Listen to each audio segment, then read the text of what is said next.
Hi, Coach Crazy Cat, back home in South Carolina. In the garden with you, with the beautiful cannas in the backdrop. I'm going to miss those this winter, but they are beautiful right now. So blessed and grateful to be back home, back into the book. Best success book ever written. We are now up to days almost 110. Pretty awesome. We're going to finish another book today, God willing, and hopefully tomorrow start in Samuel 2. So yay. So let's just open in prayer.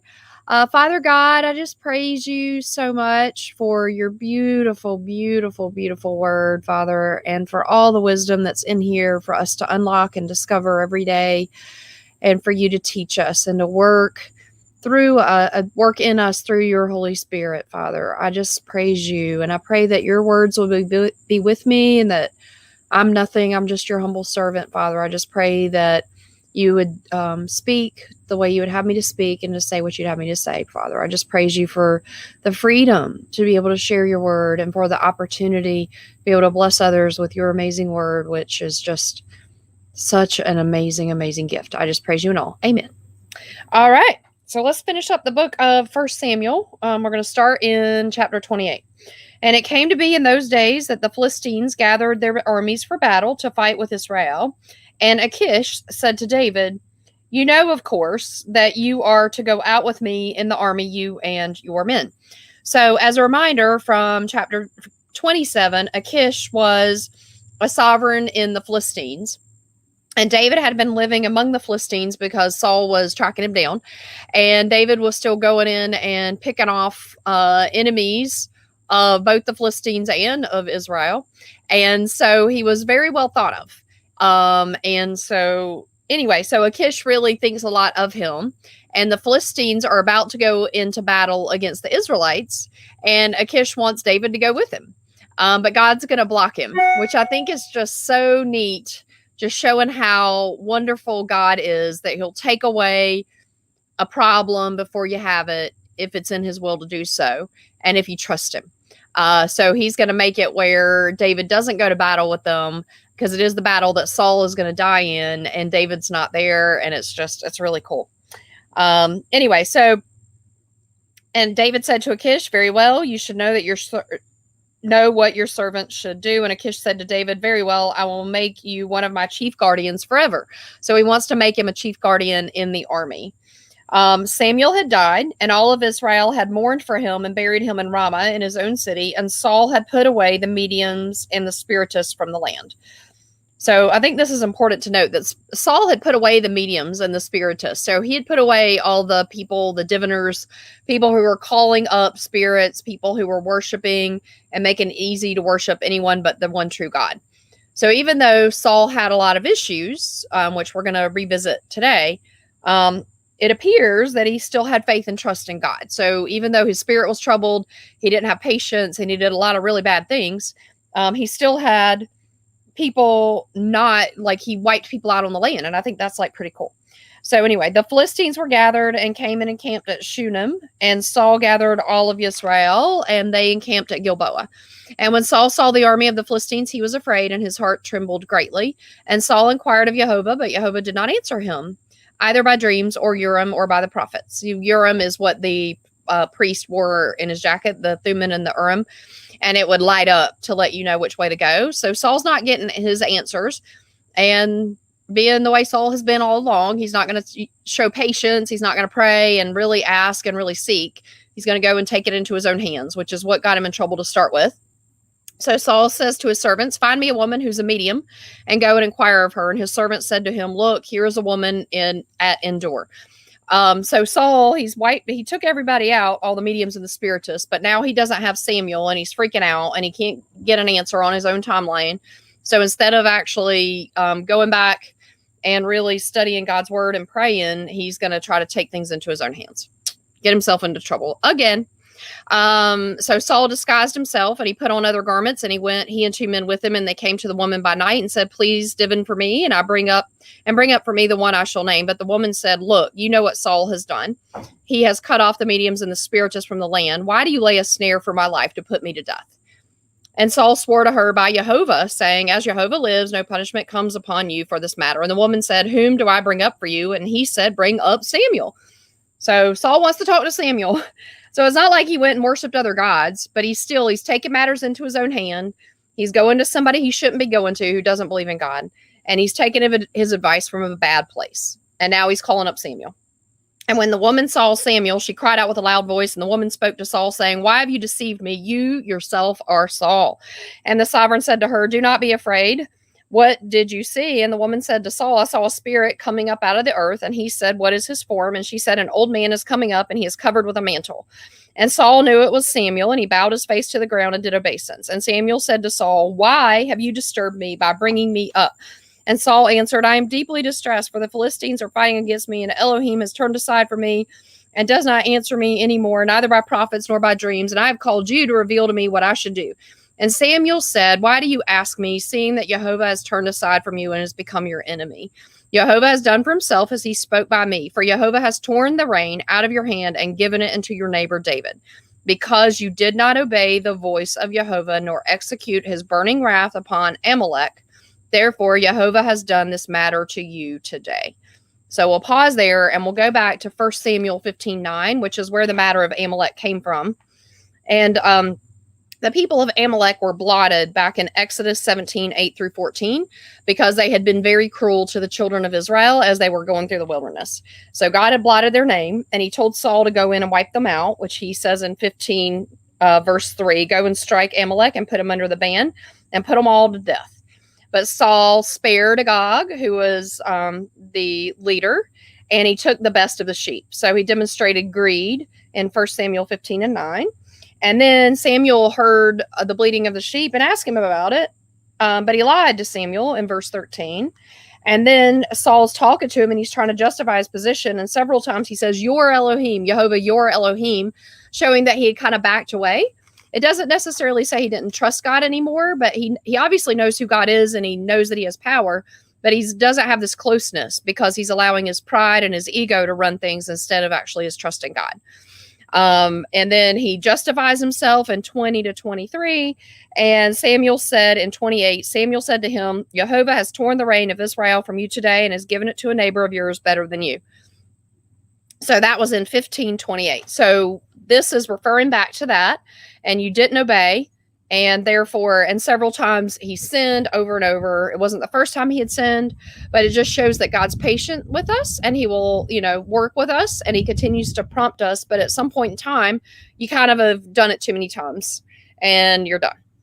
Not necessarily done in your faith in God, meaning that you can still go to heaven, but as far as your influence on others and your ability to continue to have your status here on the earth, that will end. And that's what I'm seeing here in Samuel. It doesn't say 100% on Saul whether he was actually saved and where he went. I don't know that it really matters. I mean, the Bible's silent, so we don't really know. But you saw a lot of faith of him at the beginning. You saw that he wiped out the diviners. You see that even when he goes to somebody, he's calling up Samuel. He's always asking for God. So he's allowed his ego and his pride to get in his way, and he's staying in his earthly self, but he still trusts God. So anyway, take that for what it is. Verse 19, further, Jehovah also gives Israel with you into the hand of the Philistines, and tomorrow you and your sons are with me, meaning you're going to die tomorrow. Jehovah also gives the army of Israel into the hand of the Philistines. And immediately Saul fell on the ground, his complete length, and greatly feared because of the words of Samuel.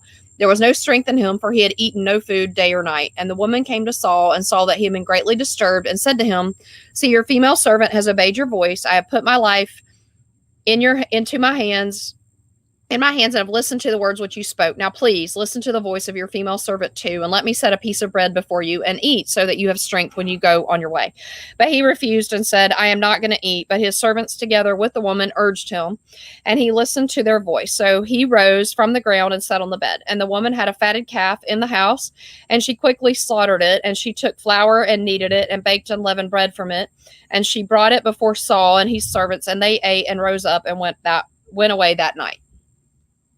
And the Philistines gathered all their armies at Aphek, while Yisrael encamped by a fountain, which is in Yisrael, and the princes of the Philistines were passing by the hundreds and by the thousands, and David and his men were passing on the rear with Akish. And the princes of the Philistines said, "Who are these Hebrews?" And Akish said to the princes of the Philistines, "Is this not David, the servant of Saul, the sovereign of Yisrael, who's been with me these days or these years? And to this day I have found no evil in him since he came over." But the princes of the Philistines were wroth with him, and the princes of the Philistines said to him, "Send the man back. Let him return to the place which you have appointed for him, and do not let him go down to battle with us, lest in battle he become our adversary. For with what could he appease his master, if not with the heads of these men? Is this not David, of whom they sang to each other in dances, saying, Saul struck his thousands, and David his 10,000s?" So these guys, these princes of the Philistines, had heard the reputation of David, and they didn't trust him, and they didn't want to go to battle with him. And listening to it, it kind of makes me think, you know what? I think God did this. Obviously, he does everything. But he made it where there was this kind of argument, if you want to call it that, disagreement of opinion between Akish and his leadership. And they sent David back home. And if they wouldn't have, David would have been in battle with the Philistines against his own people and been there when Saul was killed. And he would have had a really difficult decision to make. So he would have turned his back on his vow, right, to help the Philistines. And he would have had to go against his people, and it would have been a difficult situation. And God just took him out of it and sent him to fight some battles somewhere else, to go wipe out the Amalekites, actually, truth be told.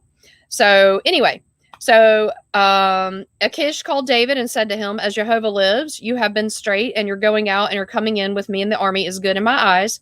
For this day I have not found evil in you since the day of your coming to me. But in the eyes of the princes you are not good. And now return and go in peace, and do no evil in the eyes of the princes of the Philistines." And David said to Akish, "But what have I done? And to this day, what have you found in your servant, as long as I have been with you, that I should not go and fight against the enemies of my master, the sovereign?" But Akish answered and said to David, "I know that you are as good in my eyes as a messenger of Elohim, but the princes of the Philistines have said, let him not go up with us to battle. And now rise early in the morning with your master's servants who have come to you, and as soon as you are up early in the morning, have light, then go." And David and his men rose up early to go in the morning to return to the land of the Philistines, and the Philistines went up to Jezreel. So the Philistines are going to go up and fight against Israel. And in chapter 30, David's going to get called over to fight against the Amalekites. And it came to be, when David and his men came to Tislag on the third day, the Amalekites had invaded the south and Tislag, and struck Tislag and burned it with fire. And they took captive the women and those who were there from small to great. They did not kill anyone, but they led them away and went their way. And David and his men came to the city and saw it and burned with fire. Their wives, their sons, their daughters had been taken captive. And David and the people who were with him lifted up their voices and wept until they had no more power to weep. And David chose wives, Ahinoam the Jezreelitess, and Abigail, the widow of Nabal the Carmelite, had been taken captive. And David was greatly distressed, for the people spoke of stoning him, because the being of all the people was grieved, each for his sons and daughters. But David strengthened himself in Yehovah his Elohim. So this verse, 30 verse 6, is really important to point out. David also is in stress. He also is traumatized. He also is worried. His two wives have been taken. His people are really upset. The people are threatening to stone him. But what does he do? He strengthens himself in Elohim. And that is a big contrast to Saul. So David's first thought is, let me go talk to God and find out what he has to say. Where Saul's first thought is, let me try to reason. Let me try to find my own way. And I'm going to ask God, and I'm not going to wait. And then when he doesn't answer, I'm going to find my own way. So there's just that you can really see the contrast in the heart and the closeness with God. And David said to Abiathar the priest, son of Ahimelech, "Please bring me the shoulder garment here to me." So Abiathar brought the shoulder garment to David, and David inquired of Yehovah, saying, "Do I pursue this band? Do I overtake them?" And he answered him, "Pursue, for you shall certainly overtake them and certainly rescue." So David went, he and 600 men who were with him, and came to the Wadi Besor. Wadi is just a crevasse where water will run when it's raining, but otherwise it's just a dry creek bed. Where a halt was made by those who were left behind. And while David pursued, he and 400 men, for the 200 halted, who were too faint to pass over. And they found a man in the field of Mitzrite, who took him to David, and they gave him bread, and he ate, and they let him drink water, and gave him a piece of cake of figs and 2 clusters of raisins. When he had eaten, his strength came back to him, for he had not eaten or drunk water for 3 days and 3 nights. And David said to him, "To whom do you belong, and where do you come from?" He said, "I am a man of Mitzrayim," which is Egypt, a servant of an Amalekite. And my servant left me behind, for I've been sick 3 days. We attacked the south of the Kerethites and went against that which belongs to Yehuda, and upon the south of Caleb, and we burned Tislag with fire. And David said to him, could you bring me down to this marauding band? And he said, swear to me by Elohim that you neither kill me nor surrender me into the hands of my master, and I will bring you down to this marauding band. He brought him down, and saw they were spread out all over the land, eating and drinking and celebrating because of all the great spoil which they had taken from the hand of the Philistines and from the land of Yehuda. And David struck them from twilight until the evening of the next day, and none of them escaped except 400 young men who rode on camels and fled. And David rescued all the Amalekites had taken. David also rescued his 2 wives. There was none missing to them, neither great nor small, whether sons or daughters or spoil or whatever they had taken. David recovered it all. Besides, David captured all the flocks and the herds they had driven before those livestock, and they said, this is David's spoil. And David came to the 200 men who were too faint to follow David, who had also been left at the Wadi Besor, and they went down to meet David and to meet the people who were with him. And when David came near, he greeted them. And the evil and worthless men of those who were with David answered and said, because they did not go with us, we do not give them any of the spoil that we have rescued, except for every man's wife and every man's children, and let him take and go. But David said, my brothers, do not do so with what Yehova has given us, who has protected us and gave our hand the band that came against us. And who would listen to you in this matter? For as his portion is who goes down to the battle, so is his portion who remains with the baggage. They share alike. And it came to be from that day forward, he appointed it for law and a right ruling for Israel to this day. And when David came to Tislag, he sent some of the spoil to the elders of Yehuda to his friends, saying, here's a present for you from the spoil of the enemies of Yehovah. To those in Bethel, to those in Ramoth of the south, to those in Yatter, to those in Aror, to those in Sifmah, to those in Eshtamah, to those in Rachel, to those in Yermalites, the Ishmaelites, and the Canaanites, Hormah, Parashan, Athrak, Hebron, and all the places where David had gone up, down, he and his men. So he sends some of the spoil to all the people around where he and his men have been hiding and protecting and hanging out. And David wins his battle, but we're going to see in chapter 31 that Saul is not going to fare so well. The Philistines were fighting against Yisrael, and the men of Yisrael fled from before the Philistines and fell slain on Mount Gilboa. And the Philistines followed hard after Saul and his sons, and the Philistines struck Jonathan, Aminadab, and Malchishua, the sons of Saul.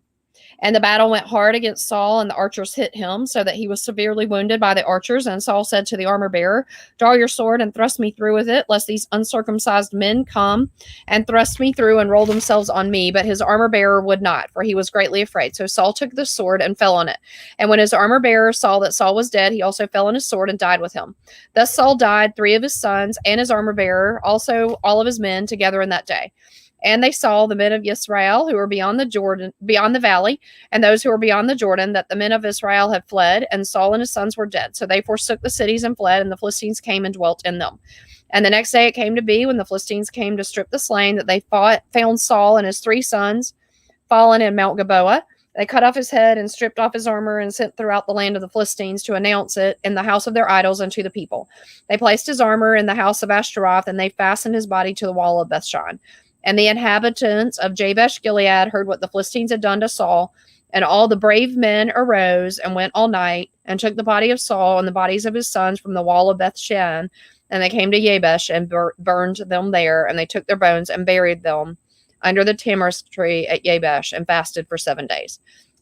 So you can see here the men of Jabesh Gilead, which I don't know if you recall, but at the beginning of Samuel, when Saul is first anointed as king, he calls the whole country together to go and to fight to protect the Jabesh Gilead. And I'm not finding it really quickly. It's one of the early chapters. So anyway, so Saul protects them, and you'll recall that Jabesh Gilead had been, oh, there it is. Okay, so it's 1 Samuel 11. The Ammonites had come up against Jabesh Gilead, and Saul calls everybody together and goes and protects them, which goes back to a really tight relationship between the tribe of Benjamin, which is where Saul was from, and Jabesh Gilead. In Judges 21 and 12, when there was the civil war and the Benjamites were almost wiped out, they went and took women from Jabesh Gilead. So the women, those 2 areas were really closely tied together. So that closes out the book of Samuel with the loss of Saul. And now we're going to be moving over to David, taking over the kingdom. It's not going to be an easy thing for him. He's going to have plenty of battles, plenty of frustrations, but he trusts God and establishes an amazing kingdom that helps us to see what it's going to be like when our Yeshua Messiah is ruling and reigning here on earth, which I can't wait for. All right, so we've got several Psalms to read through. The first one is Psalms 18. And the theme here is the rock and high tower. I love you, O Yehovah, my strength. Yehovah is my rock and my stronghold and my deliverer. My El is my rock. I take refuge in him. My shield and the horn of my deliverance, my high tower. I call upon Yehovah, the one to be praised, and I am saved from my enemies. The cords of death surround me. The floods of Belial make me afraid. The cords of Sheol were all around me. The snares of death were before me.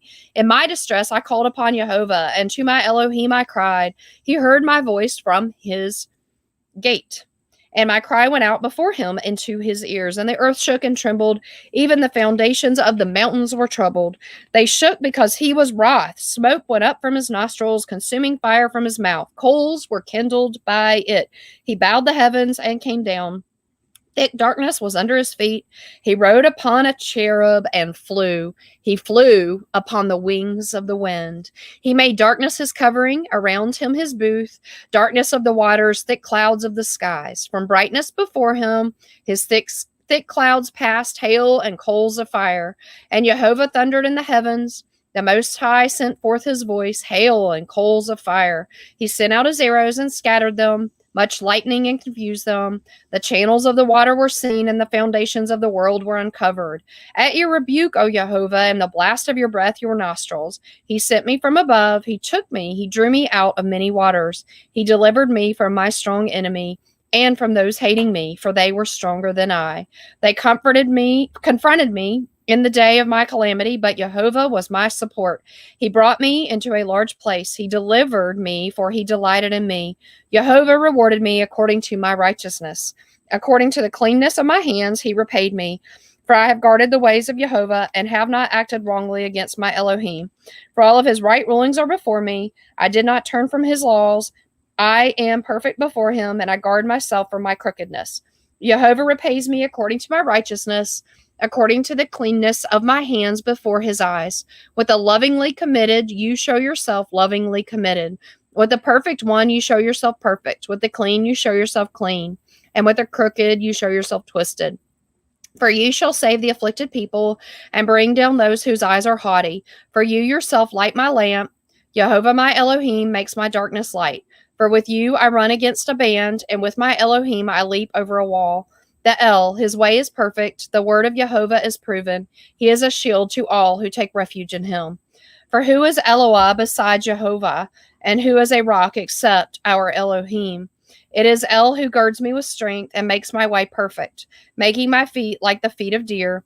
He sets me on my high places, teaching my hands for battle, so that my arms shall bend a bow of bronze. And you give me the shield of your deliverance, and your right hand supports me. Your lowliness makes me great. You enlarge my step under me, and my feet shall not slip. I pursue my enemies and overtake them, and do not turn back till they are destroyed. I crush them, and they are unable to rise. They fall under my feet. You gird me with strength for battle.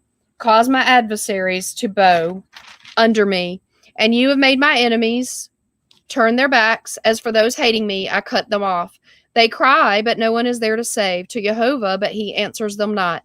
I beat them as dust before the wind. I empty them out like dirt in the streets. You deliver me from the strivings of the people. You set me at the head of the nations. A people I have not known serve me. As soon as they hear of me, they obey me. The foreigners submit to me. The foreigners fade away and come frightened from their strongholds. Yehovah lives, and blessed is my rock. Exalted is the Elohim of my deliverance. The El who gives vengeance to me. He humbles the peoples under me, my deliverer from my enemies. You lift me up because of those who rise against me. You deliver me from a man of violence. Therefore I give thanks to you, O Yehovah, among the nations. I sing praise to your name, making great the deliverance of his sovereign and showing loving commitment to his anointed, to David and his seed forever. Isn't that a beautiful psalm? So David here is being attacked. He's being stressed. He's living in caves, but God is taking care of him. And he's always looking up to the Father, his rock and redeemer. So 18:1, I love you, O Yehovah, my strength. Yehovah is my rock and my stronghold and my deliverer. My El is my rock. I take refuge in him, my shield and the horn of my deliverance, my high tower. And in 46, Yehovah lives, and blessed is my rock. Exalted is the Elohim of my deliverance. Isn't that beautiful? So we also have a few more, but they're much shorter. Psalms 120. 121. My help. I lift my eyes to the hills. Where does my help come from? My help comes from Yehovah, maker of the heavens and the earth. He does not allow your foot to be moved. He who watches over you does not slumber. See, El, who is guarding Yisrael, neither slumbers nor sleeps. Yehovah is your guard. Yehovah is your shade at your right hand. The sun does not strike you by day, nor the moon by night. Yehovah guards you from all evil. He guards your being. Yehovah guards your going out and your coming in now and forever. That's Psalms 121, and the theme is my help from verses 1 and 2. I lift up my eyes to the hills. Where does my help come from? My help comes from Yehovah, maker of heaven and earth. Psalms 123, eyes on heaven. I shall lift up my eyes unto you who dwell in the heavens. See, as the eyes of servants who are toward the hand of their masters, as the eyes of a female servant are toward the hand of her mistress, so are the eyes towards Yehovah, our Elohim, until he shows favor to us. Show favor to us, O Yehovah, show favor to us, for we are exceedingly filled with mockery. Our being is exceedingly filled with the scoffing of those who are at ease, with the mockery of the proud. And that's lifting up our eyes, which we see in verse 1. I shall lift up my eyes unto you who dwell in the heavens. And at the end of verse 2, so are our eyes towards Yehovah, our Elohim. Chapter 1, our Psalms 124, our help. If it had not been Yehovah who was on our side, let Israel now say, if it had not been Yehovah who was on our side, when men rise up against us, when they would have swallowed us alive in their burning rage against us, then the waters would have overwhelmed us, the stream would have gone over our being, then the proud waters would have gone over our being. Blessed be Yehovah, who did not give us as prey to their teeth. Our being is escaped like a bird from the snare of the trappers. The snare was broken, and we have escaped. Our help is in the name of Yehovah, maker of the heavens and earth. So for this one, the theme is verse 8. Our help is in the name of Yehovah, maker of heavens and earth, which is very similar to 121. And this is a lot about Israel. And Israel is such a miracle. They were almost wiped off the earth. They were wiped out of their land, almost completely annihilated. And then God brings them back in a miracle. They're reestablished 1948 and then again in 67 in the 6-Day War. And not only are they brought back, but their language made it, right? That has never happened with any other language. When people disappear into another country or another nationality or citizenship or whatever you want to call it, their language usually goes away. It gets modified, morphed, changed. They take on the language of the locals. That didn't happen with Hebrew. So despite the fact that Israel was completely wiped out of their land and it was completely desolate, they were brought back. It's been reestablished. It's absolutely beautiful land. And the Hebrew language came back too. It's just such a miracle. 125. Trust Yehovah. Those who trust in Yehovah are like Mount Zion. It is not shaken. It remains forever. As the mountains surround Jerusalem, so Yehovah surrounds his people now and forever. For the scepter of wrongness shall not rest on the land allotted to the righteous, lest the righteous stretch forth their hands to unrighteousness.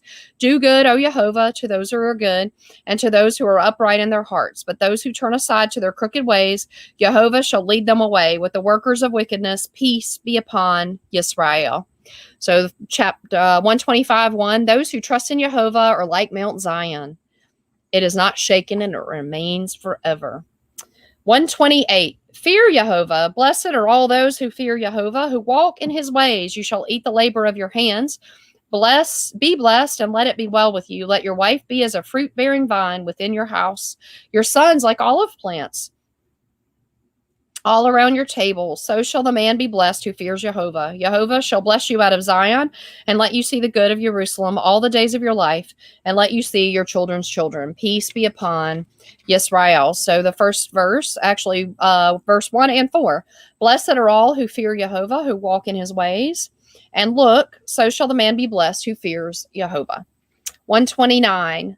Jehovah is righteous. Often they have distressed me from my youth. Let Yisrael now say, often they have distressed me from my youth, but they have not overcome me. The plowers plowed in my back. They made their furrows long. Jehovah is righteous. He has cut the cords of the wrong in two. Let all those who hate Zion be put to shame and turn back. Let them be as grass on the housetops, which withers before it grows up, that it shall not fill the reaper's hand, nor the sheaves fill the binder's bosom. And those who pass by shall not say, the blessing of Jehovah be upon you. We have blessed you in the name of Jehovah. So verse 4, Jehovah is righteous. He has cut the cords of the wrong in two. 130, look to Jehovah. Out of the depths I have cried to you, O Jehovah. O Jehovah, hear my voice. Let your ears be attentive to the voice of my prayers. O Yah, if you should watch crookedness, O Jehovah, who would stand? But with you there is forgiveness, that you might be feared. I look to Jehovah, my being has looked, and for his word I have waited. My being looks to Jehovah more than those watching for morning. O Yisrael, wait for Jehovah, for with Jehovah there is loving commitment, and with him there is much redemption, for he shall redeem Yisrael from all his crookedness. My being looks to Jehovah more than those watching for morning. O Yisrael, wait for Jehovah, for with Jehovah there is loving commitment. And that is all for today. Takes us through 1 Samuel and several of the Psalms. So excited, God willing, to start 2 Samuel with you tomorrow. All right, let's close in prayer. Father God, I praise you for your beautiful word, for your beautiful Psalms, for the lessons in David and in Saul, for the many things that we can learn and apply to our life immediately, Father, for us to be trustworthy and trusting and patient and kind and to love you and love others, Father, all the principles that are in your word. And if we just have faith and we listen and we try to do these small little things, you'll change us day by day and we become more like you, Father. I just praise you in all and for all. Amen. All right, with that, be blessed. Hopefully I'll see you tomorrow. Bye now.